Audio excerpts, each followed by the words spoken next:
একদা এক রাজা তার সঙ্গীকে নিয়ে মরুভূমির ভিতর দিয়ে হাঁটতেছিল। তখন তার সঙ্গী বলল, হুজুর, আমাদের হাতে যা পানি ছিল, যে খাবার ছিল, সবই তো ফুরিয়ে গেছে।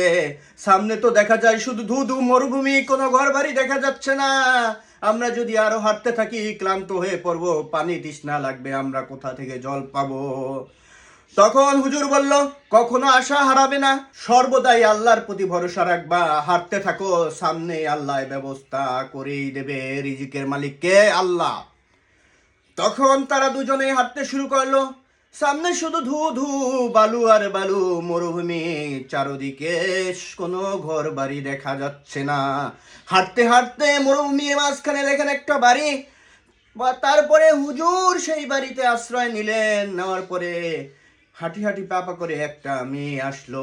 আসার পরে জিজ্ঞেস করলো, হুজুর, আপনারা এখানে কি করছেন? হুজুর বলল, তোমরা কি এই বাড়িতেই থাকো?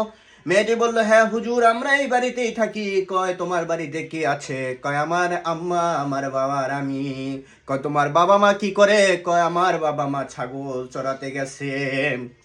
তখন হুজুর বলল, মা, এক গ্লাস পানি দেওয়া যায়?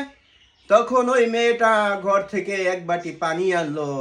কিন্তু পাশেই ছিল দুফলা বাগান। ওই দুফলা বাগান থেকে এক মুঠ দুফলা ছিঁড়ে পানির ভিতরে দিল। তখন হুজুরকে পানির ভিতরে দিল। হুজুর পানিটা চুমুক দিয়ে খেতে লাগলো। খাওয়ার শেষে হুজুর জিজ্ঞেস করলো, মা, তুমি এত সুন্দর পানির ভিতরে, এত স্বাদ আলা পানির ভিতরে এই দুফলাগুলো কেন ভিজালে? তখন মেয়েটি বলল, হুজুর, আপনি অনেক দূর থেকে ক্লান্ত হয়ে এসেছেন, বোঝাই যায় আপনার শরীরে ঘাম ঝরতেছে। আমি যদি এই দুফলাগুলো না দিতাম তাহলে এই পানিটা আপনি এক চুমুক দিয়ে খেয়ে ফেলতেন, এমনকি আপনার গলায়ও বাঁচতে পারতো, আর আপনি এইখানেই আহত হয়ে পড়ে যেতেন। তখন হুজুর তার কথাটা চিন্তা করে দেখলো, সে এমন একটা ব্রেন খাটিয়েছে, সত্যি কথাই তো বলছে। আমি যদি এখন পানিটা যদি চুমুক দিতাম তাহলে এক ঢুকে পুরো পানি খাওয়ার চেষ্টা করতাম, তাহলে তো আমার মৃত্যু অবধারিত হতো।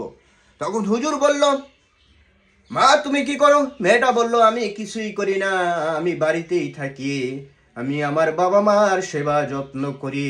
তখন হুজুর বলল, দেখো, আমরা ওই দূর প্রদেশে যাওয়ার ইচ্ছা করেছিলাম আমার ছেলের জন্য পাত্রী দেখার উদ্দেশ্যে। ওইখানে একটা রাজার মেয়ে আছে শুনেছিলাম, সেই মেয়েটাকে দেখতে। এখন তো আমি দেখতেছি সেই মেয়ে কেমন হবে জানি না, কিন্তু তোমার রূপের মায়া তো আমি ছাড়তে পারছি না। শুধু তোমার রূপের মায়া না, তোমার যেই বুদ্ধি, যা আমাদের পরিবারের ভিতরে মনে হয় কারণেই। মা, তুমি যদি কোনো আপত্তি না করো তাহলে তোমাকে আমার ছেলের বউ হিসেবে নিয়ে যাব।